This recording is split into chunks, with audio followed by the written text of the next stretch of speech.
کہ میں فدق کے حقائق آپ کے سامنے اس لیے پڑھوں گا گھر گھر میں مناظر پیدا ہو۔ قبلہ مبلغ اعظم مولانا اسماعیل کہا کرتے تھے اگر شیعت کی ترویج چاہتے ہو تو اپنے بچوں کو دو چیزیں یاد کروا دو، ایک فدق، ایک غدیر۔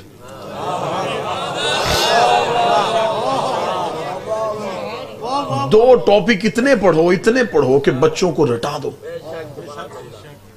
یہ فدق یاد کر لیں گے، یہ کسی کو بولنے نہیں دیں گے۔ یہ غدیر یاد کر لیں گے، یہ مولوی کے کہنے پہ علی کو چھوڑیں گے نہیں۔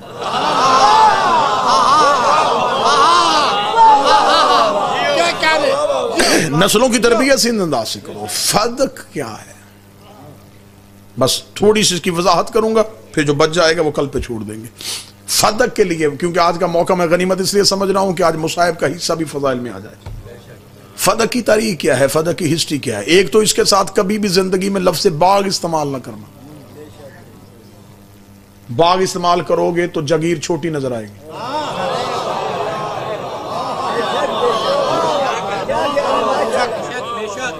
ملتان میں آم کے باغ ہیں، سارا ملتان تو باغ نہیں۔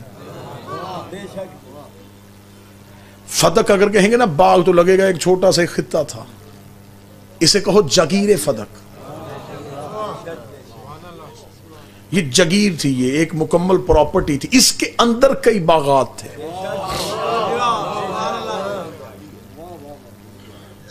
اس کی مکمل ہسٹری سام بن نوح سے شروع ہوگی۔ گفتگو کو متصل کروں گا، پھر جو گوشہ رہ جائے گا گزشتہ آنے والی مجالس میں انہیں پورا کر دیا جائے گا۔ یہ خیبر کے یہودیوں کے پاس تھے۔ میں اس کے بالکل نئے زاویے استعمال کروں گا، بالکل نئے زاویے۔ تھوڑی سی بچوں کو اس کی پس منظر بتاؤں، پھر نئے زاویے استعمال کرنے لگا۔ یہ یہودیوں کی ملکیت تھی۔ جب اللہ نے علی کے ذریعے سے خیبر کو فتح کر لیا،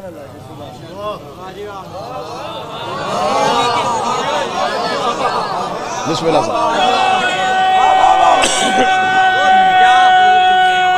بسم اللہ سرکار۔ خیبر کے یہودی خیبر کو چھوڑ کے فدق میں جا کے آباد ہو۔ انہوں نے وہاں بیٹھ کے مسلمانوں کے خلاف، اسلام کے خلاف سازشیں شروع کر دی۔ اللہ اور نبی کے مشترکہ منصوبے کے تحت دوبارہ پھر خیبر میں علی کو بھیجا گیا۔ مولا امیر المومنین دوبارہ فدق پہنچتے ہیں۔ فدق میں جا کے یہ وہاں کے عمرہ کو، یہودیوں کے علماء کو، قبائل کے سردار کو اکٹھا کرتے ہیں۔ مولا امیر المومنین نے ایک طریق ساز خطبہ دیتے ہیں۔ مولا فرماتے دیکھو اگر تمہارے دل میں خیبر کی شکست کا بدلہ لینے کی خواہش ہے تو میں تمہیں تمہارے گھر بتانے آیا ہوں کہ خیبر میں نے فتح کیا۔ مولا حسین اگر تو بدلہ لینے کی خواہش ہے، اگر تو تڑپ رہے ہو بدلہ لینے کے لیے اور ساز سے تیار کر رہے ہو تو میں تمہیں تمہارے گھر بتانے میں نے فتح کیا۔ اگر تمہارے دل میں ارمان ہے تمہارے سردار مرحب کے قتل ہونے کا تو میں تمہارے علماء اور عمرہ کے سامنے تمہیں بتانے ہیں اسے میں نے مارا تھا۔ اگر تم سے قلعہ کموس پہ اسلام کا پرچم لہراتا ہوا برداشت نہیں ہو رہا تو میں تمہیں تمہارے سرداروں کے سامنے بتا رہا ہوں وہ میں نے گاڑا تھا۔ اگر ابھی تک تمہارے یہودیوں کے نوجوان اور بچے جا کے نجومیوں سے پوچھ رہے ہو اتنا وزنی دروازہ اکھڑ کیسے گیا، میں تمہیں تمہارے بچوں کے سامنے بتا اسے میں نے اکھاڑا تھا۔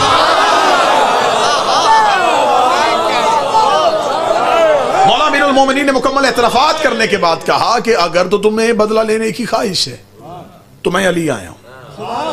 اگر لڑنا چاہتے ہو، اگر میدان جنگ سجانا چاہتے ہو تو میں علی تمہیں تمہارے گھر میں آ کے کہہ رہا ہوں میں مقابلے کے لیے تیار ہوں۔ یہ سوچ کے اترنا ہاتھ بھی وہی ہے تلوار بھی وہی ہے۔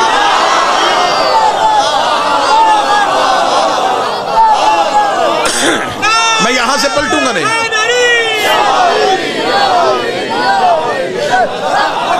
میں یہاں سے پلٹوں گا نہیں۔ وقت کا تعین کر لو کس دن جنگ کرنی۔ یہودیوں کے عمراء نے، قبائل کے سردار نے مولا امیر المومنین سے مشورے کا وقت مانگا، علیحدہ ہوئے، مشورہ کیا۔ مشورہ کرنے کے بعد آ کے کہنے لگے اے فرزند ابو طالب، یہ لفظ کہنا اس بات کی دلیل ہے انہیں صرف بیٹے کا ڈر نہیں تھا، وہ ابو طالب کی تلوار سے واقف تھے۔ اے فرزند ابو طالب، ہم جنگ نہیں چاہتے، ہم چاہتے ہیں کہ ہم بھی سکون میں رہیں، اسلام کے رہنے والے مسلمان بھی سکون میں رہیں۔ امیر المومنین نے فرمایا کہ ضمانت گارنٹی کون دے گا کہ آئندہ اسلام کے خلاف کوئی سازش نہیں ہوگی؟ انہوں نے کہا جی ہم ایک عہد نامہ لکھتے ہیں، اس میں ہم ایسے کرتے ہیں کہ ہم اپنی فتح کی ساری جگیر مسلمانوں کے رسول کو دیتے ہیں، اور بالکل نئے زاویے استعمال کرنے لگا ہوں پوری ریسرچ اور پوری تحقیق کے بعد۔ جو ہمارے سکون تھی جہاں پہ ہماری رہائشیں ہیں، اگر آپ چاہیں تو ہم وہ بھی دے دیتے ہیں۔ اگر آپ چاہیں تو سکون تھی جگہ کو چھوڑ کے باقی جگہ ہم دے دیتے ہیں۔ امیر المومنین نے فرمایا ہم کسی کو بے گھر نہیں کرتے،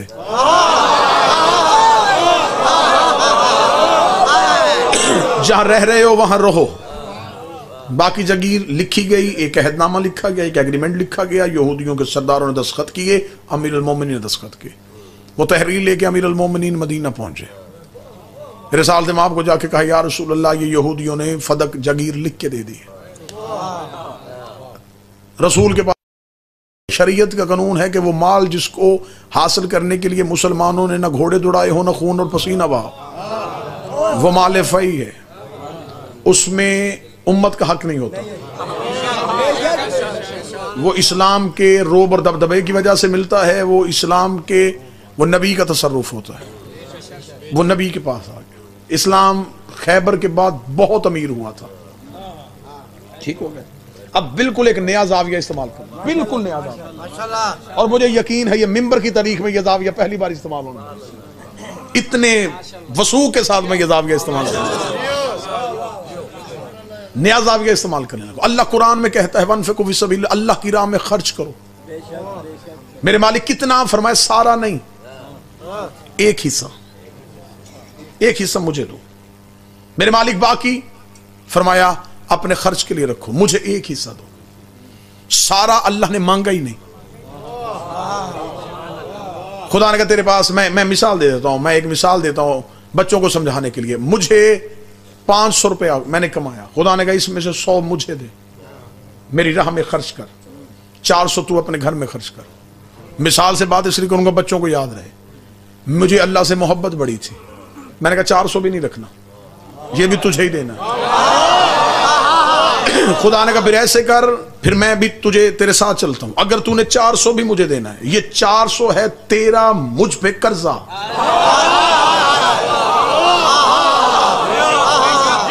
یہ 400 میں محفوظ کر لیتا ہوں، یہ قرضہ ہو گیا تیرا، میں نے تجھ سے مانگا نہیں، تو نے دے دیا، یہ ہو گیا قرضہ، جب چاہے میں واپس پلٹاؤں گا۔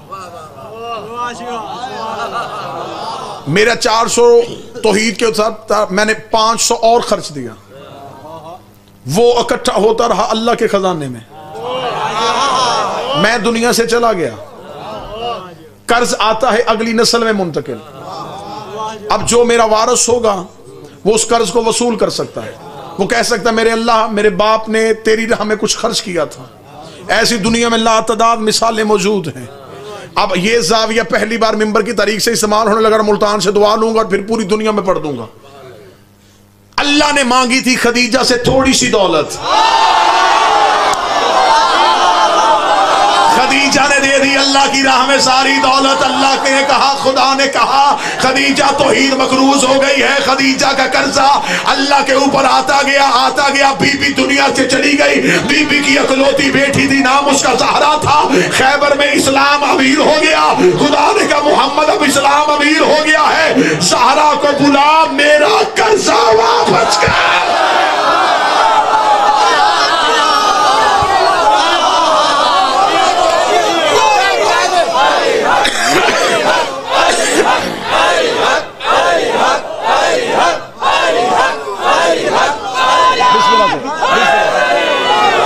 میرا قرضہ واپس،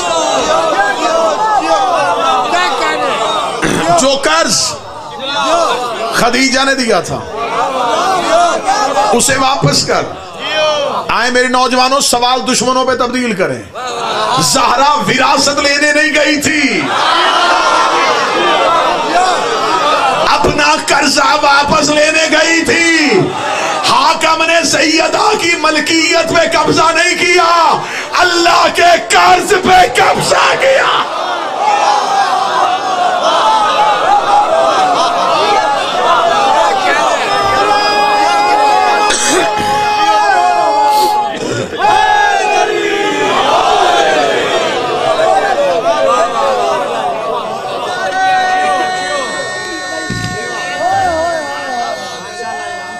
بسم اللہ سے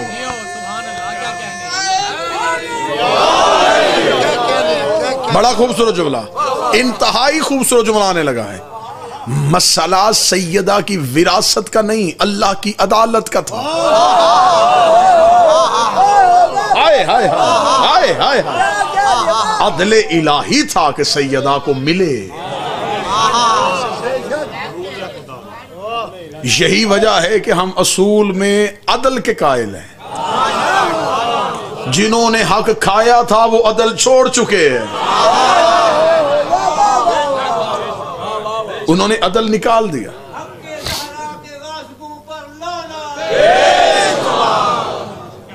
بسم اللہ سے مولا امیر المومنین نے آ کے کہا یا رسول اللہ وہ یہودیوں نے جاگیر لکھ دی ہے۔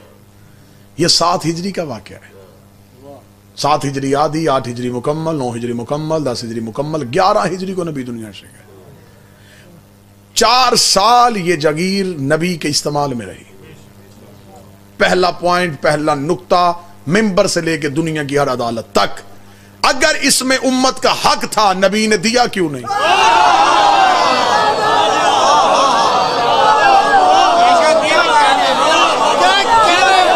میں تمہارا سوال پلٹا کے تمہارے منہ پہ مارنے لگا ہوں۔ تمہارا سوال تھا کہ امت کا حق تھا، سیدہ نے مانگا کیوں؟ میرا سوال ہے امت کا حق تھا، نبی نے دیا کیوں نہیں؟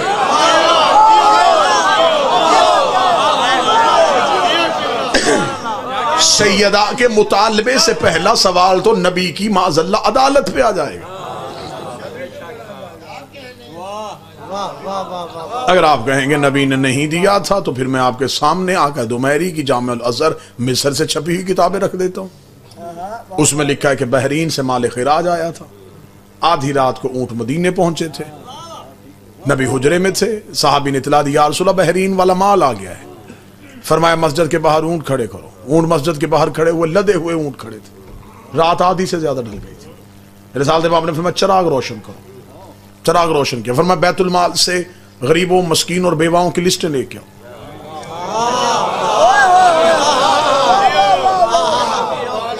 وہ لسٹیں لائیں گے۔ رسول نے آدھی رات کے وقت چراغ روشن کیا، لسٹیں سامنے رکھی، صحابہ کو کہا یہ اس بیوہ کے گھر چھوڑ کے آؤ، یہ مال اس غریب کو دے کے آؤ، یہ اس بیوہ کا حق اسے دے کے آؤ۔ صحابہ نے کہا یا رسول اللہ رات آدھی سے زیادہ ڈھل چکی ہے، اگر یہ سب کچھ صبح کر لیں تو بہتر نہیں رہے گا۔ جامع الازہر مصر سے چھپی کتاب میں لکھا ہے رسالت امام نے صحابہ کی طرف دیکھے گا تم میں سے کوئی ایک گواہی دیتا ہے کہ کل تک میں زندہ رہوں گا؟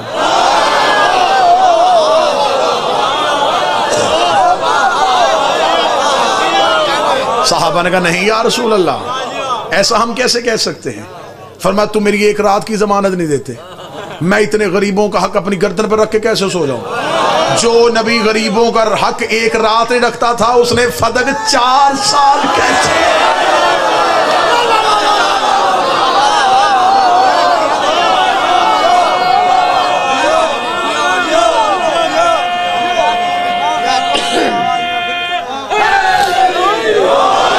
کیوں رکھا؟ تو جس صحابی نے تخت پہ بیٹھ کے فیصلہ کیا کہ یہ امت کا حق ہے، وہ صحابی موجود تھے، انہوں نے نبی کی زندگی میں آ کے نبی سے کیوں نہیں مانگا؟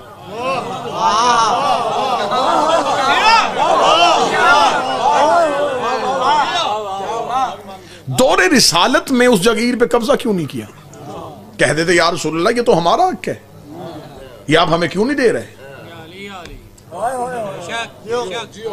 کیوں نہیں مانگا؟ مسلسل 3 سال گزر گئے، نبی کے تصرف میں رہا، کیونکہ یہ کوئی بھی مال اپنے گھر میں خرچ تو کرتا ہی نہیں تھا، جو آتا تھا وہ تقسیم ہو جاتا۔ ایک دن جبریل مسجد میں آئے، فرمایا حکم پروردگار آیا ہے۔ نبی کی آواز کون سا؟ فرمایا خدا کہتا ہے آت ذی القربی حق کو، اپنی قریبی عورت کو اس کا حق دو۔ قربا اکبر بڑا مرد، کبرا بڑی عورت، اصغر چھوٹا مرد، صغرا چھوٹی عورت، اقرب ایک قریبی، قربا ایک قریبی عورت۔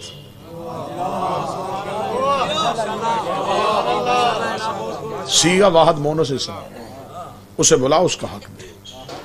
سنی کتابوں میں لکھا ہوا، اس پہ حوالے دینے کے لیے تیار ہوں، شواہد التنزیل سے لے کر روضۃ الاحباب تک، کہ نبی نے جناب فاطمہ کو بلایا اور فتق بی بی کو لکھ کے دیا اگر بیٹیاں 4 ہوتی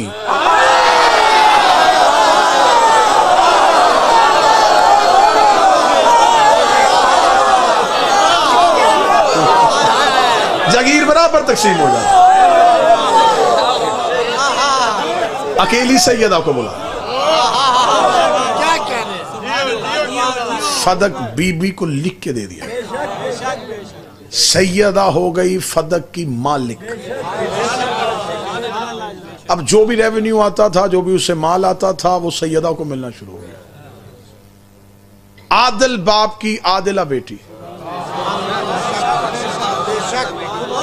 جیسے نبی تقسیم کرتے تھے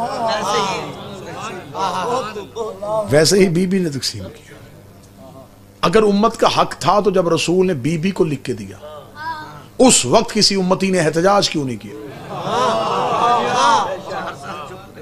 کہ یا رسول اللہ یہ کیا، یہ تو ہمارا حق تھا، آپ نے اپنی بیٹی کو لکھ کے دے دیا۔ جب خبر ہو گئی کہ فدق جناب سیدہ کو لکھا جا چکا ہے اور بی بی کے عامل جو ہیں وہ جاگیر پہ جا کے بیٹھ چکے ہیں اور اس کا مال شہزادی وصول کر رہی ہے، تو پھر بی بی سے مانگا کیوں نہیں گیا؟ مسلسل یہ بی بی کے استعمال میں رہا، بی بی کے تصرف میں رہا۔ بعد از رسول جب تخت پہ قبضہ ہوا، میں نے کبھی لفظ ممبر استعمال نہیں کیا کیونکہ ممبر ہر دور میں امامت کے پاس ہے۔ حکومت پہ قبضہ ہو سکتا ہے، حاکمیت پہ قبضہ ہو سکتا ہے۔ ایک بندے نے مولا امیر المومنین سے جا کے کہا تھا یا علی فلاں آپ کی جگہ پہ تخت پہ بیٹھ گیا ہے، علی مسکرا کے فرماتے کیا اس کا ہاتھ عرش پہ پہنچ گیا ہے؟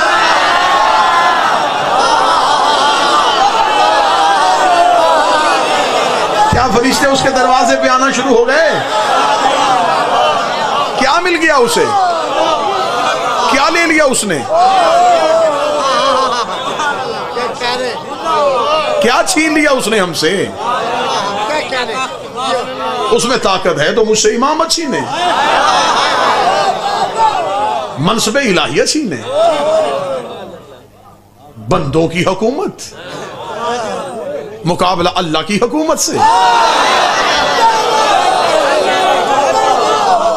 آج بندے کہتے ہیں علی کا چپ ہونا ان کی حکومت کو ماننے کی وجہ تھی، تو جب نمرود اللہ بنا تھا تو اللہ چپ کیوں رہا؟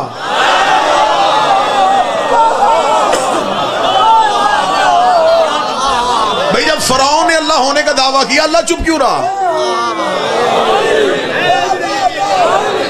اگر تمہیں جواب مل جائے کہ اللہ کو چپ ہونے کی وجہ یہی ہے تو وہی وجہ علی کی تھی۔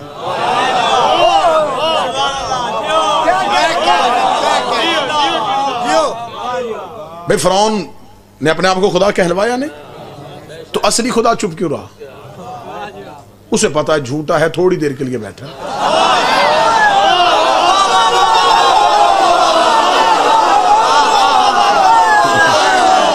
آخر تھک ہار کے یہ خود ہی میرے پاس آگے سجدہ کر کے اگر تو نہ بچائے گا۔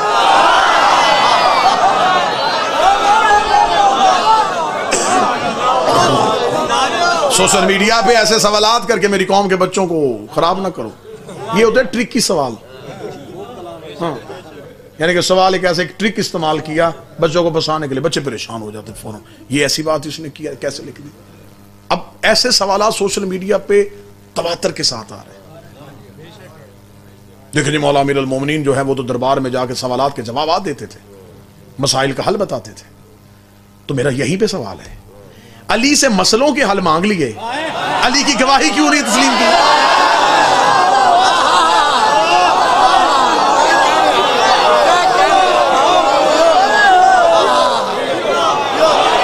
مسائل کے حل علی سے پوچھ لیے تو جب علی گواہی دے رہے تھے وہ بھی تسلیم کرتے۔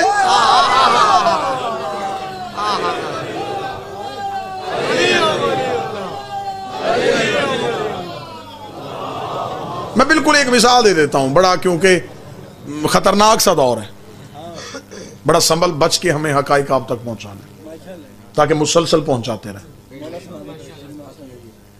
ایک شخص اس کی اپنی فارمیسی تھی، وہ میڈیکل سٹور کا مالک تھا، وہ اپنے بچے کو بٹھا کے تھوڑی دیر کے لیے گھر گیا، پیچھے سے ایک شخص آیا، اس نے اس بچے کے سامنے ڈاکٹر کا لکھا نسخہ رکھا، اس نے کہا یہ دوائیاں دے دیں. اب اس بچے نے یہ نہیں کہا کہ میں نہیں جانتا. وہ اٹھا, اس نے جو بھی ہاتھ میں دوائی آئی,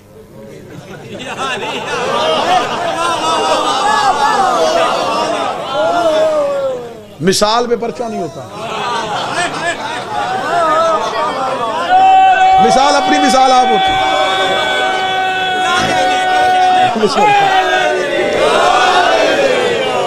مثال کی کوئی مثال نہیں ہوتی, تو مثال پھر مثال ہوتی ہے. تو مثلا یہ تو اس نے کہا جناب مجھے بسم اللہ, اسے جو ہاتھ میں ہے وہ دیا. اس نے سمجھا کہ شاید یہ کوالیفائی ہے, کچھ سمجھتا ہے. وہ گیا, اس نے جا کے مریض کو وہ دوائیاں دے دی. مریض نے کھائی اور مریض تڑپنا شروع ہو. وہ شخص دوڑا, اس نے آتے ہی جب اس کو دیکھا جس بچے نے دی تھی, وہ پریشان ہوا. اس نے کہا کیا دیا تو نے مجھے, میرا مریض تو مر رہا ہے. یہ پیچھے سے فارمیسی کا مالک اس کا باپ آ گیا. اس نے آتے ہی بچے کو ہٹایا. اس نے کہا پہلے مریض کی حالت بتا کیا ہو رہا ہے. اس نے پہلے اصل دوا اٹھائی. اس سے کہو چھوڑ دوا, پہلے اس سے پوچھئے کیوں بیٹھا, وہ اس کو چھوڑ, پہلے مریض بچاؤ. بندے دربار میں سوال لے کے آتے تھے, بندے کہتے یا علی جواب نہ دینا, علی فرماتے اسے چھوڑو, پہلے اسلام بچاؤ.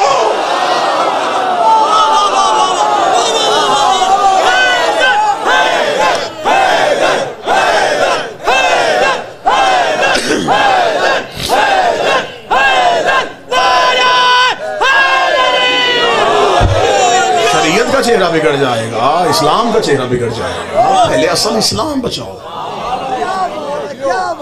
بس ایک واقعہ, اور اس کے بعد بہت زیادہ وقت ہو گیا, بلکہ میں اپنے وقت سے بھی تجاوز کر گیا.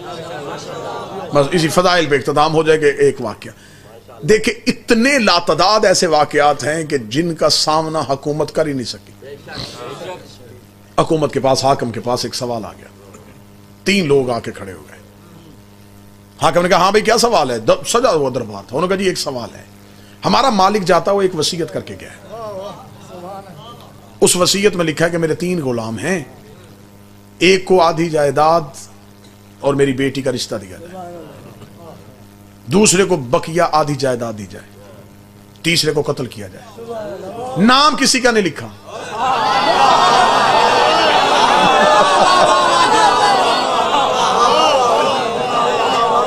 نام کسی کا نہیں لکھا. یہ ذرا وصیت پڑھیں اور بتائیں کیا کرنا ہے. حاکم نے وصیت بڑی, وصیت پڑھنے کے بعد اس میں جب اس نے ہی نام نہیں لکھا تو ہم کسی بندے کو اس کو غلط سزا دے دیں, یہ کیسے ہو سکتا. انہوں نے کہا نبی تو یہ کام کر لیتے تھے, وہ تو ارادے سمجھ لیتے تھے, وہ تو مردوں کو بھی بلوا لیتے تھے. تو حضور میلاد تھوڑی دیر کے لیے تک سے اتریے, ہمارے ساتھ تشریف لائیے, قبر پہ جا کے ذرا اس سے پوچھ لیجئے.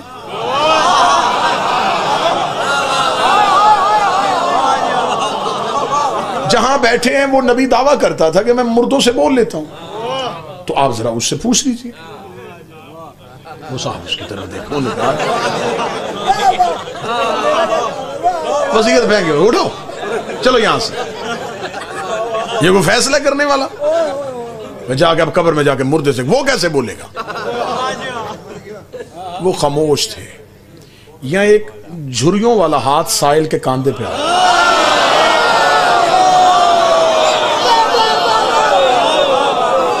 سائل نے پیچھے مڑ کے دیکھا تو ایک بزرگ کھڑے تھے, ان کے یہاں منا اہل بیت کا تمغہ لگا.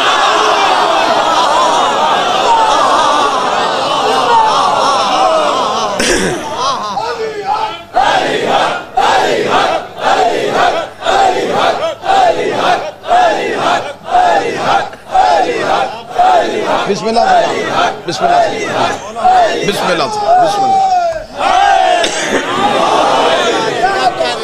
ادھر آ, میں تجھے حقیقی وارث کے واسطے. امیر المومنین کے حجرے کے باہر سائل پہنچا.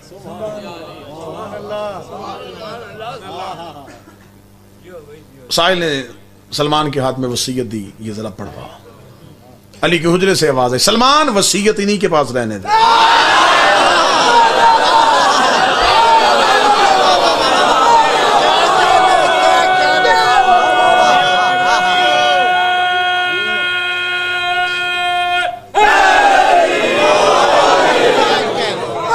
میں سے ایک کو اندر بھیج،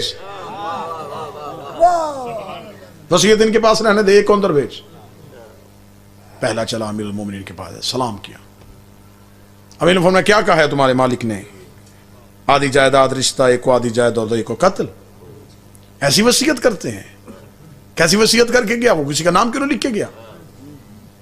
ایسا مالک جس نے تمہیں عذاب میں ڈال دیا۔ یہ کہہ کے امیر المومنین نے تلوار نکالی، ہمیں پکڑ تلوار، اس کی قبر میں جا، نکال اسے قبر سے، اس کے جسم کے ٹکڑے کر۔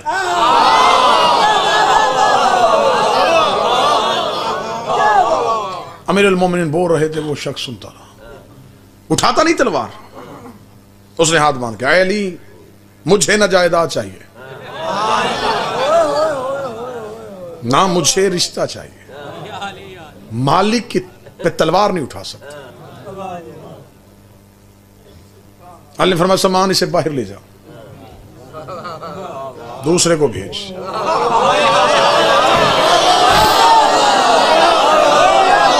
اٹھا تلوار، مالک کو قتل کر۔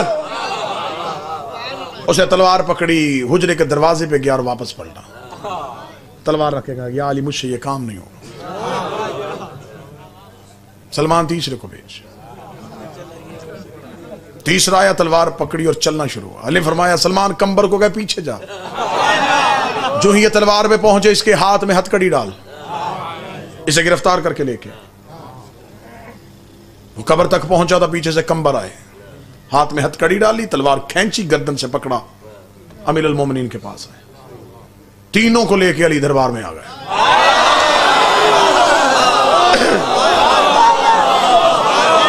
تخت پہ بیٹھے ہوئے نے اصلی وارث کو آتے دیکھا، اٹھ کے کھڑا، اچھا یہ علی یہ میرے پاس سے جا کے آپ کے پاس چلے گئے تھے؟ فرمایا مسئلہ حل ہو چکا ہے۔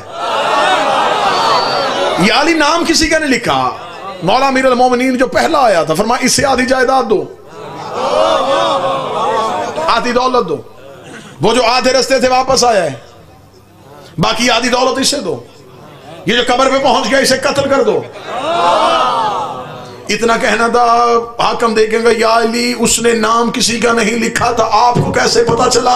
علی نے مسکرا کے فرمایا میں نے ان کی رگوں سے وفا سے پہچان لیا ہے، ان کی رگوں سے وفا سے پہچان لیا ہے کہ اصل میں مالک سے محبت کس کو تھی۔ اتنا جملہ کہنا تھا، دربار سے مرحبا مرحبا کی صدائیں۔ سلمان نے پیچھے مڑ کے حاکم کا چہرہ دیکھ کے کہا جو مسلمان کی وصیت کو نہیں جانتا وہ محمد کی وصیت کو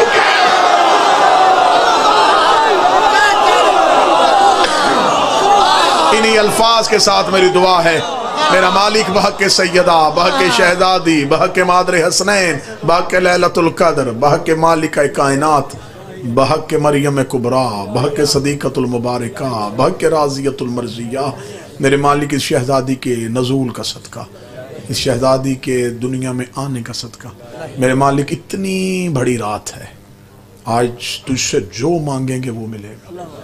یہ جو ہاتھ اٹھے ہوئے ہیں میرے مالک، ان کے دل میں جو دعا، ان کی زبانوں پہ جو دعا ہے، جو ان کے حق میں بہتر ہے، اسی بی بی کے حق کا واسطہ وہ ابھی قبول فرما، آل محمد کی عزت کے صدقے سے ابھی قبول فرما۔